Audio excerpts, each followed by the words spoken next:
اب غریب آدمی سیٹھوں کی خدمت کر رہا تھا، حج ہوا، ظاہر سی بات ہے امیروں کا جیسے حج ہوا غریب کا بھی حج ہو گیا، گیا تھا خدمت کے لیے، جیسے آج بھی ٹور والوں کے ساتھ باورچی چلے جاتے ہیں ان کا بھی حج ہو جاتا ہے، کھانا پکانے کے لیے گئے تھے لیکن حج بھی ہو گیا۔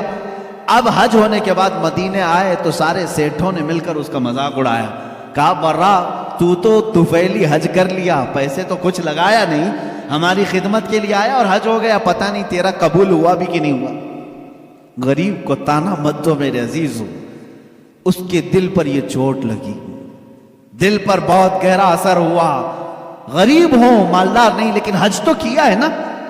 لیکن ان امیروں نے یہ کہا کہ تیرا حج قبول ہوا کہ نہیں ہوا، وہ رونے لگا اور روتے روتے بارگاہ رسول میں حاضر ہو گیا۔ رسول پاک صلی اللہ تعالیٰ علیہ وسلم کی قبر اطہر کے پاس بیٹھا رہا اور روتے روتے ظہر ہو گئی۔ اس نے کہا آقا آپ کی امت کے ایک غریب کو لوگوں نے چھیڑا ہے، کیا آپ کا غریب بے سہارا بے کس بے یارو مددگار رہے گا؟ اس کے حج کے متعلق لوگ سوال کر رہے ہیں، پیسے والے سوال کر رہے ہیں۔ دنیا نے دیکھا قبر رسول صلی اللہ تعالیٰ علیہ وسلم کے کنارے سے ایک چٹھی برآمد ہوئی جس پہ لکھا ہوا تھا برا بریء من النار وقبل الحج، برا جہنم سے آزاد ہے، اس کا حج قبول ہو چکا ہے۔ جو لوگ بیان کیے انہوں نے دیکھا لیکن کسی کو یہ نہیں خبر کہ یہ چٹھی آئی کہاں سے۔ میرے عزیزو، فقہاء، محدثین، علماء، اساتین ملت، سلف صالحین کا عقیدہ یہ تھا یا رسول اللہ تو زندہ ہے واللہ، تو زندہ ہے واللہ، میری چشم عالم سے چھپ جانے والے میرے آقا صلی اللہ تعالیٰ علیہ وسلم آج بھی جود و نوال کے بادشاہ ہیں، سخاوت کے اعلیٰ ترین منصب پر فائز ہیں، آج بھی وہ اسی طرح دیتے ہیں جیسے کل دیا کرتے تھے اور صبح قیامت تک نوازتے رہیں گے۔ عزیزان گرامی وقار، رسول کریم صلی اللہ تعالیٰ علیہ وسلم کے دربار سے جو کچھ بھی عطا کیا گیا ہے وہ ایک دو مثالیں نہیں۔ حافظ الحدیث ہیں ابو حفص سمرقندی رحمہ اللہ، ایک مشہور عالم دین ہے، انہوں نے اپنی کتاب میں لکھا ہے کہ مکہ مکرمہ میں ایک شخص کے ساتھ ایسا معاملہ پیش آیا کہ اس شخص کے والد کا انتقال ہوا، والد کا، باپ کا انتقال ہوا، لیکن باپ کا جیسے انتقال ہوا اچانک اس کے گھر میں معاملہ یہ ہوا کہ اس کے باپ کا چہرہ بگڑ گیا تھا، جانور کی طرح ہو گیا تھا۔ اب میت کا چہرہ اگر بگڑ جائے، گدھے کی طرح دکھے، کتے کی طرح دکھنے لگے، کیا وہ دوسروں کو زیارت کروا سکے گا؟ بیٹا جلدی سے چادر ڈال دیا اور رونے لگا کہ میرے باپ کی کون سی خطا تھی نہیں معلوم، اللہ کا غضب ہو گیا ہے، اب جنازہ اٹھاؤں تو کیسے اٹھاؤں؟ لوگ ہمیشہ تانا ماریں گے، ہمیشہ یہ کہیں گے کہ فلاں کا باپ مرنے کے وقت بگڑے ہوئے چہرے کے ساتھ دنیا سے گیا ہے، اللہ کا عذاب آیا تھا۔ گھر کے دروازے بند کر دیا، گھر والوں میں بیٹھ کر کے اس نے کہا کسی کو خبر نہ کرنا، گھر میں ہی گڑھا کھود کر یہیں دفن کر دیں گے۔ روتے ہوئے چادر ڈال کر بیٹھا ہے، وہ بیٹا بڑا غمگین تھا۔ تھوڑی دیر کے بعد گھر کے پیچھے والے دروازے کا کواڑ کھلتا ہے، ایک بزرگ گھر کے اندر آتے ہیں، ان کے چہرے پر چادر ہے، وہ سیدھے چلتے چلتے اس مرے ہوئے آدمی کے پاس آئے، چادر ان کے سر سے ہٹائی، اپنا ہاتھ اس کے چہرے پر پھیرا، پھر چادر ڈال دی اور اس بیٹے کے پاس آئے، پوچھا کہ کیا بات ہے، کیوں غم کر رہا ہے، کیوں رو رہا ہے؟ کہا آپ کون ہیں، کہاں سے آئے؟ میں تو نہیں جانتا، لیکن بات تو یہ ہے کہ میرے باپ انتقال کر گئے، ان کا چہرہ بگڑ گیا ہے، میں اسی غم میں رو رہا ہوں، اور آپ خدا کے واسطے کسی کو نہ بتائیں۔ آنے والے بزرگ نے کہا جا دیکھ تیرے باپ کا چہرہ تو سلامت ہے۔ وہ کہتا ہے میں جا کر اٹھا، چادر کو ہٹایا تو میرے باپ کا چہرہ تو چاند کی طرح چمک رہا تھا، ابھی میں اسی خوشی میں غم کے مارے پہلے رو رہا تھا، اب خوشی کے مارے آنسو آ گئے۔ اے اللہ تو نے میرے باپ کی عزت رکھی، میرے گھر کی عزت رکھی، میں ابھی اسی خوشی کے آنسوؤں میں تھا۔ آنے والے وہ بزرگ واپس جا چکے تھے، دروازے تک پہنچے تھے، میں دوڑتے ہوئے گیا، ان کا دامن پکڑا، آپ نے یہ مجھ پر احسان کیا، آپ فرشتے ہو یا اللہ کے ولی ہو، کون ہو؟ جو میرے گھر پر اتنا بڑا احسان کیا. آنے والے بزرگ نے کہا انا محمد رسول اللہ صلی اللہ علیہ وسلم. کہا میں محمد اللہ کا رسول ہوں. حضور پاک صلی اللہ تعالی علیہ وسلم نے فرمایا تیرے باپ کے انتقال کے وقت بات یہ تھی کہ اس کی ایک اچھی عادت تھی. تیرے باپ کی ایک اچھی عادت یہ تھی یہ اس وقت تک سونے کے لیے بستر پر نہیں لیٹتا تھا جب تک رات میں 100 مرتبہ مجھ پہ درود نہیں بھیجتا تھا. ہر رات 100 مرتبہ یہ درود بھیجتا پھر سوتا. لیکن اس کی ایک خطا تھی, ایک گناہ تھا اس کا, لیکن باپ کا گناہ میں بیٹے کو نہیں بتاؤں گا. میرے آقا صلی اللہ تعالی علیہ وسلم نے چھپایا. اس گناہ سے اللہ ناراض تھا جس کی وجہ سے اس کا چہرہ بدل گیا. یہ مکہ مکرمہ کی بات ہے, مکہ مکرمہ کی بات ہے. اس کی وجہ سے اس کا چہرہ بدل گیا.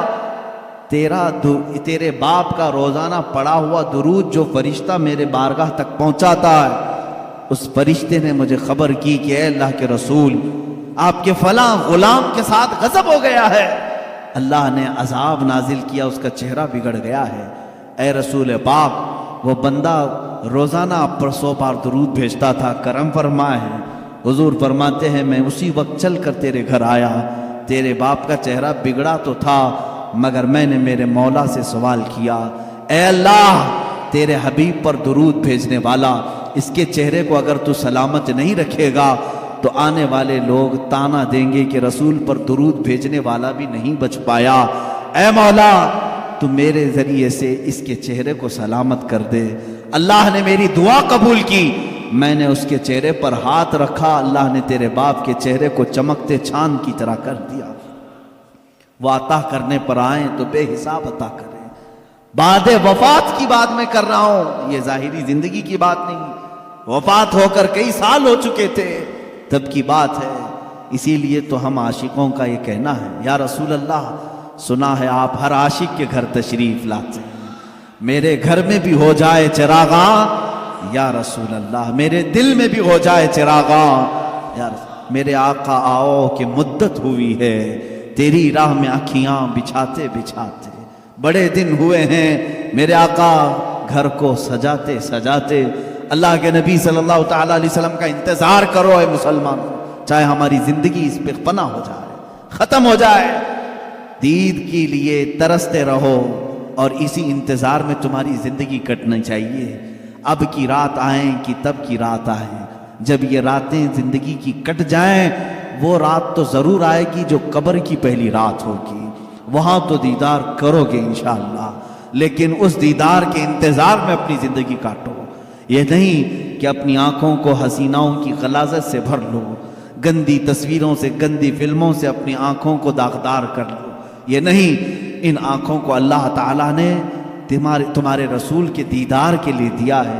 اسی لیے شہزادہ اعلیٰ حضرت نے یوں کہا ہے تمہیں نہ دیکھا تو کس کام کی ہیں یہ آنکھیں, انہیں نہ دیکھا تو کس کام کی ہیں یہ آنکھیں, کہ دیکھنے کی ہے ساری بہار آنکھوں میں, کچھ ایسا کر دے میرے کردگار آنکھوں میں, ہمیشہ نقش رہے روئے یار آنکھوں میں, ہمیشہ نقش رہے روئے یار آنکھوں میں. مفتی اعظم ہند تو یہ فرماتے ہیں کہ تم اپنے آنکھوں میں جلوہ رسول ایسا بسا لو, ایسا بسا لو کہ قبر کے دن, قبر کی رات میں فرشتے جب آئیں سوال کرنے کے لیے تو مفتی اعظم فرماتے ہیں فرشتے جو پوچھیں قبر میں کہ کس کی امت ہو, فرشتے جو پوچھیں قبر میں کہ کس کی امت ہو, تو آپ جواب کیا کہتے ہیں؟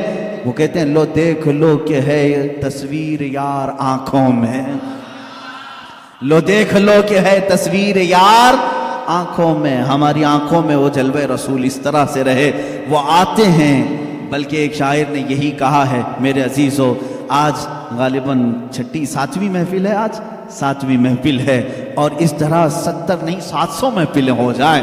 ہم ان محافل کے متعلق ہمیشہ میری عادت یہ ہے, میں یہ کہتا ہوں کیوں محفل سجا رہے ہو, کیوں بیٹھ رہے ہو, روز کیوں سننے آ رہے ہو, روز ہم کیوں سنانے آ رہے ہیں؟ ہمارا مقصد یہ ہے وہ آئیں گے, آتے ہوں گے, ابھی آئیں گے, وہ آئیں گے, آتے ہوں گے, ابھی آئیں گے. یہی سوچ کے ہم نے محفل کو سجا رکھا ہے. ہمارا عقیدہ یہی سوچ کے ہم نے محفل کو سجا رکھا ہے۔ رسول کریم صلی اللہ تعالیٰ علیہ وسلم جب عطا کرنے پر آتے ہیں تو بے حساب عطا کرتے ہیں۔ غمگین امتیوں کی فریاد رسی کے لیے بھی آتے ہیں۔ جس امتی نے جب فریاد کیا میرے آقا وہاں تشریف لائے۔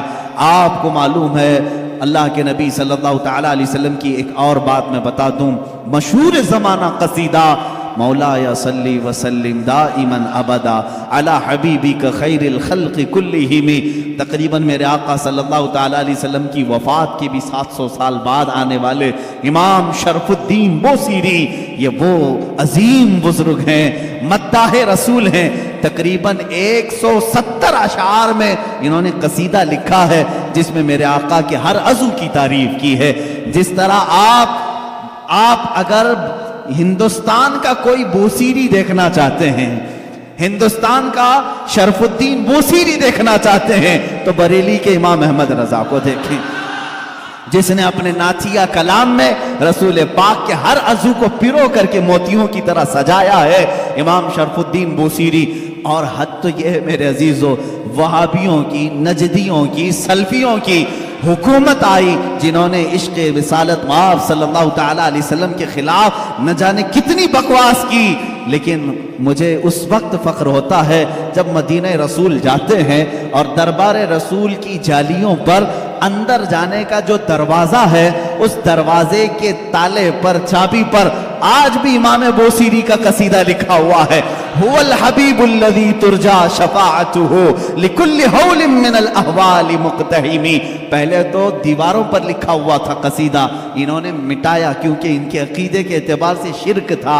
700 سال پہلے آنے والے امام بوصیری نے جب پکار کر کے یہ کہا تھا، یا اکرم الخلق مالی من الوذ به سواک عند حلول الحادث العممی، اے مخلوق میں سب سے اکرم رسول، تکلیفوں میں میرے پاس تمہارے سوا ہے کون، مصیبتوں میں آپ کے علاوہ میرے پاس کون ہے جس کی بارگاہ میں میں فریاد کروں تو میری فریاد کو پہنچے گا، اے رسول تمہارے علاوہ کون ہے۔ وَلَن يَضِيقَ رَسُولَ اللَّهِ جَاهُ كَبِي اِذَا الْكَرِيمُ تَجَلَّى بِاسْمِ مُنْتَقِمِ۔ امام بوصیری نے یہ قصیدہ کب لکھا تھا اس کی تاریخ میں ہے۔ آپ جوان عالم دین، عاشق رسول، لیکن اچانک لقوے نے حملہ کر دیا، فالج کا اثر آ گیا۔ جب فالج آ جائے تو معلوم ہے جسم بیکار ہو جاتا ہے، بستر پر رہے، لقوے کے اثر سے ایسا کہ دوستوں نے دوستی چھوڑ دی، لوگ تو دور ہوتے ہی ہیں، بیماروں کے علاوہ گھر والوں کے علاوہ کون رہے، یہ بیماری لمبی ہو گئی، ہاتھ پیر اٹھتے نہیں تھے، سوتے سوتے جسم کے اندر بھی طرح طرح کی تبدیلیاں آنے لگی، ایک زمانہ ہو گیا۔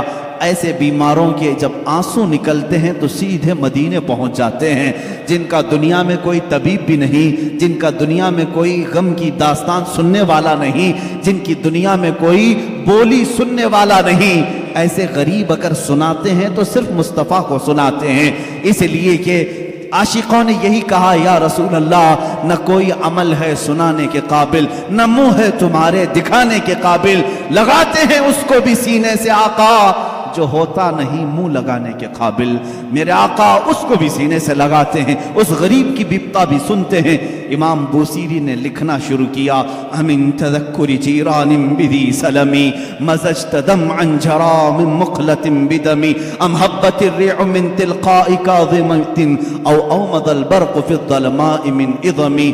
یہ قصیدہ لکھتے لکھتے لکھتے لکھتے آنسوؤں کی لڑیاں اتنی کہ بستر نم ہو گیا، آنکھیں لگ گئیں، بیداری کے عالم میں لکھ رہے تھے، آنکھیں لگ گئی، نیند آ گئی، اور اس وقت خواب میں میرے آقا تشریف لائے، کہا اے بوصیری کیا تو نے مجھے یاد کیا ہے؟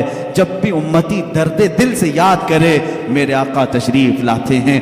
امام شرف الدین بوصیری لکھ رہے تھے قصیدہ کہاں سے؟ الحمدللہ منشی الخلق من عدم ثم الصلاة علی المختار فی القدم، یہاں سے آپ نے قصیدہ لکھا، اور آپ فرماتے ہیں قصیدے کے شروع میں چاہتا تھا یہ لکھیں مولایا صلی وسلم دائما ابدا، لیکن مجھ سے دوسرا شعر فٹ نہیں ہوتا تھا، دوسرا مصرع بن نہیں پا رہا تھا، پورے شعر لکھ دیا، پہلا ہی شعر مکمل نہیں ہوا، سو گیا۔ خواب میں میرے آقا نے فرمایا بوصیری جو ہماری شان میں لکھے ہو ذرا سناؤ، ذرا سناؤ۔ امام بوصیری سنانے لگے، ایک ہی شعر پر اٹکتے رہے، مولا صلی وسلم دائما ابدا، مولا صلی وسلم دائما ابدا۔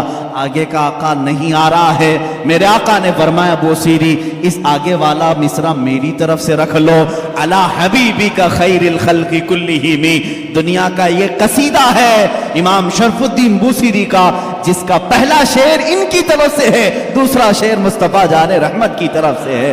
قصیدہ سنایا تو سنایا، میرے آقا صلی اللہ تعالیٰ علیہ وسلم نے انعام کے طور پر اپنی پہنی ہوئی چادر انہیں دے دیا، کہا بوصیری یہ میری طرف سے انعام ہے، اور ان کے جسم پر اپنا ہاتھ پھیرا، کہا اللہ تجھے شفا عطا کرے۔ امام بوصیری کہتے ہیں خواب تو بڑا اچھا تھا، خواب میں کون کیا نہیں دیکھتا ہے۔ صبح ہوئی لیکن میرے عزیزو جس نے رسول کو دیکھا اس نے حقیقت میں دیکھا۔ اللہ کے نبی فرماتے ہیں فَإِنَّهُ لَا يَتَمَثَّلُ بِيَ الشَّيْطَانِ، اس لیے کہ شیطان میری صورت میں آ ہی نہیں سکتا۔ جس نے رسول کو دیکھا اس نے حقیقت میں دیکھا۔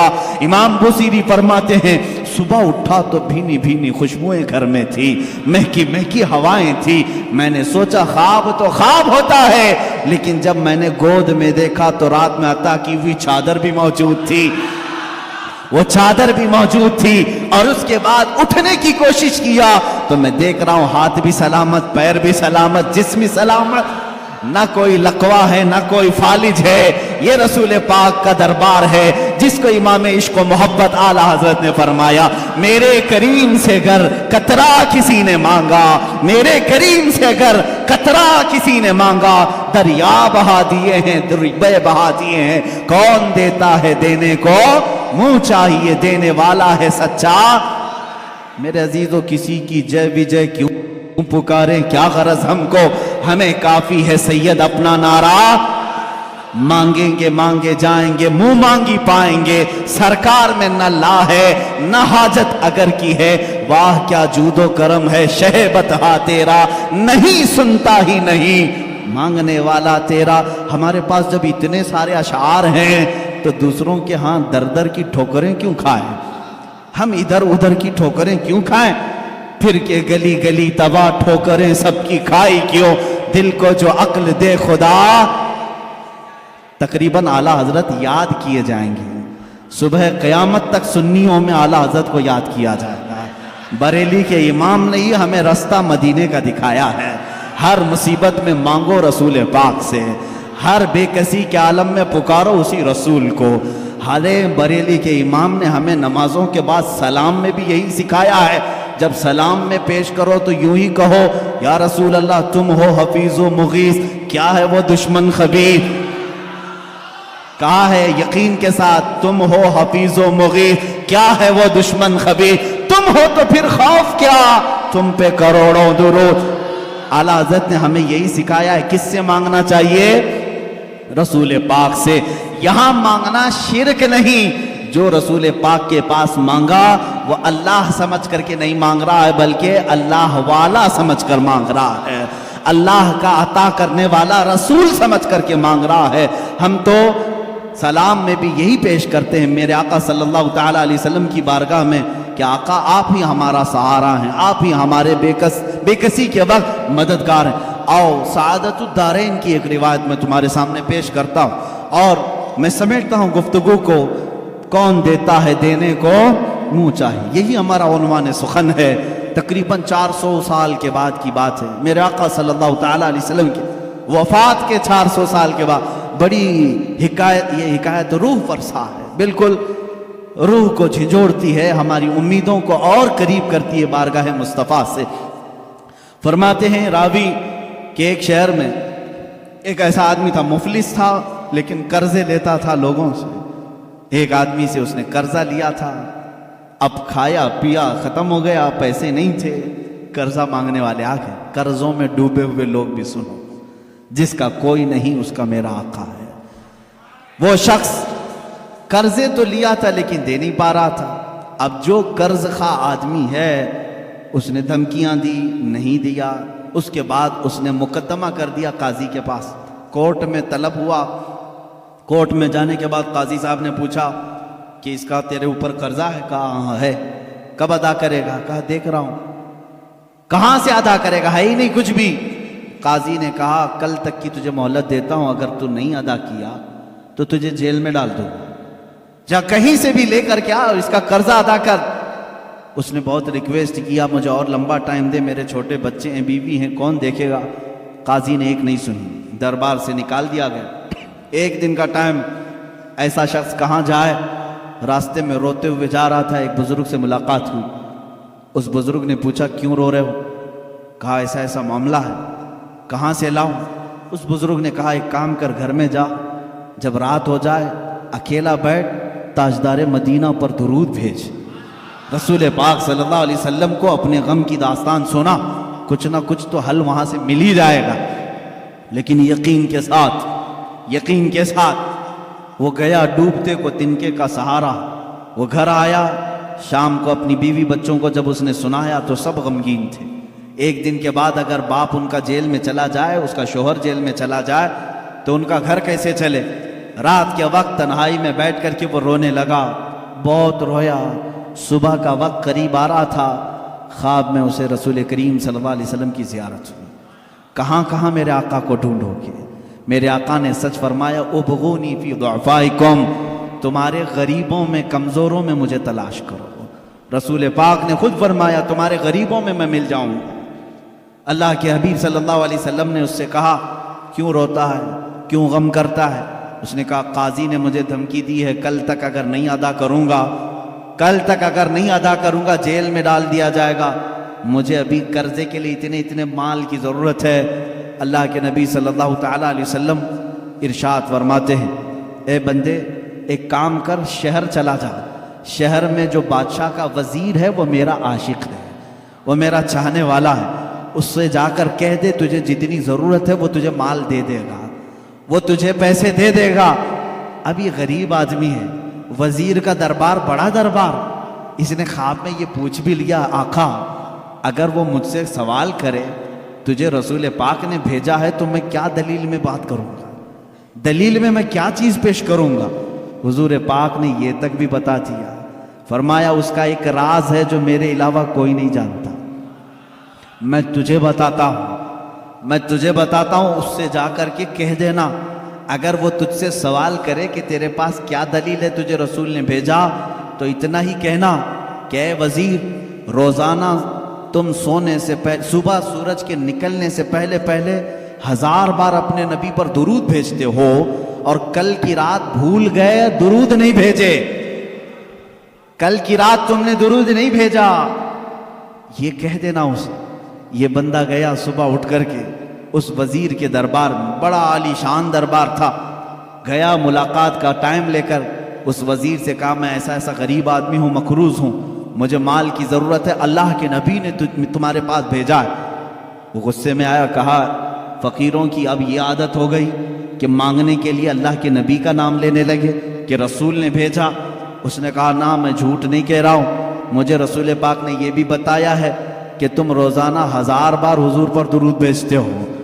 وہ اپنی کرسی سے اچھل آیا اور اس نے کہا یہ بات تو میری بیوی کو تک خبر نہیں ہے، کسی کو نہیں معلوم۔ کہا کیا کہا رسول پاک نے؟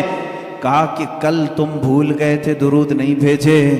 اس نے کہا حقیقت میں میرے آقا نے سچ فرمایا، کوئی زندگی کی ایک رات آج تک میری قضا نہیں ہوئی، کل میری زندگی میں ایسا دن آیا کہ میں درود نہیں پڑھ سکا، بہت رویا، اپنے خزانے کے پاس لے جا کر اسے کھڑا کر دیا، اے غریب آدمی تجھے جتنے مال کی ضرورت ہے لے جا، بس میرا دل آج سے مطمئن ہوا کہ میرا درود رسول تک پہنچ رہا ہے، میرے آقا کی نظر میں ہے، میں میرے آقا کو منا لوں گا، میں میرے آقا سے صلح کر لوں گا، لیکن تو میرے لیے خوشخبری کا قاصد بن کر آیا ہے، تو میرے لیے خوشی کا پیغام لے کر آیا ہے، تجھے جو چاہے لے جا۔ اس غریب نے کہا نہ، مجھے جتنی ضرورت ہے اتنا لیتا ہوں، اتنا ہی مال لیا، دوڑا دوڑا خوشی سے آیا۔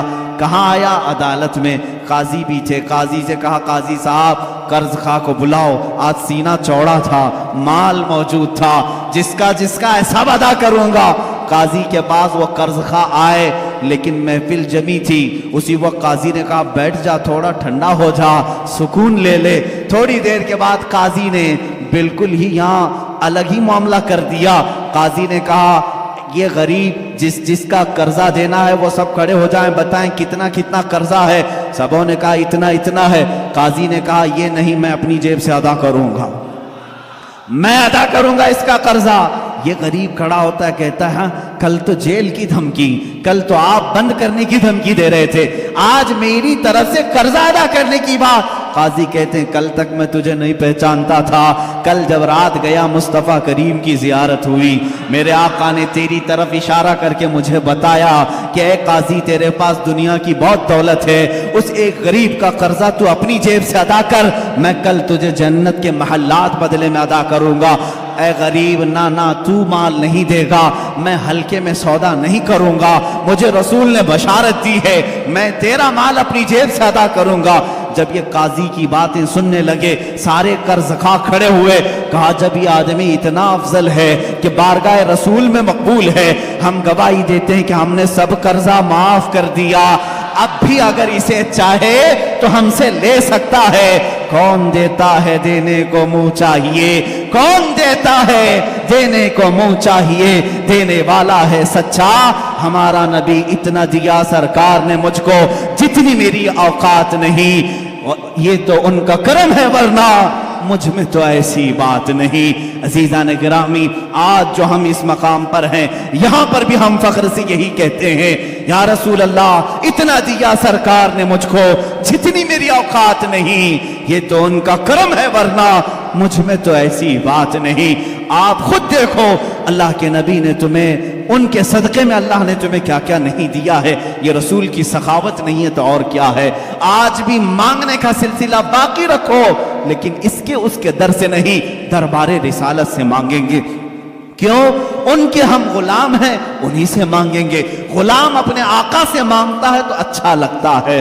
اب ایک اور روایت میں عرض کرتا ہوں، حضرت علا ابن مبارک، بعض روایت میں جلا ابن مبارک رحمہ اللہ تابعی ہیں، یہ فرماتے ہیں مدینے میں پہنچا تھا، حضور پاک صلی اللہ تعالیٰ علیہ وسلم کے مدینے پہنچا، بھوکا تھا، کچھ بھی کھانے کے لیے نہیں تھا، پیسے بھی ختم ہو گئے تھے۔ مسجد نبوی میں گیا، دوپہر کا وقت تھا، وہ بھوک کی وجہ سے شدت سے تکلیف ہو رہی تھی، سو گیا یہ کہہ کر کے یا رسول اللہ تمہارا مہمان ہوں، آپ ہی کھلائیں۔ کس سے مانگوں، کون دے گا مدینے میں، اور مدینے میں آ کر دوسروں سے مانگوں اچھا بھی نہیں لگتا، آپ کے ہوتے ہوئے کس دربار پر میں جاؤں۔ حضور پاک صلی اللہ تعالیٰ علیہ وسلم کی بارگاہ میں سوال کیا، سو گیا۔ میرے عزیزو کتنی مثالیں میں تمہارے سامنے رکھوں، یہ فقہائے امت، محدثین اور بزرگوں کی بات میں کر رہا ہوں، عام بندوں کی نہیں۔ والا حضرت شیخ علا فرماتے ہیں میں نے خواب میں دیکھا قبر رسول سے حضور پاک صلی اللہ تعالیٰ علیہ وسلم تشریف لا رہے ہیں، آپ کے ایک ہاتھ میں روٹی ہے اور ایک ہاتھ میں شہد ہے، ہاتھ میں روٹی اور شہد ہے، اور کہتے ہیں ابن مبارک تجھے بھوک لگی ہے، تو مدینے میں آیا، میرا مہمان ہے، یہ روٹی اور شہد لگا کر کھا لے۔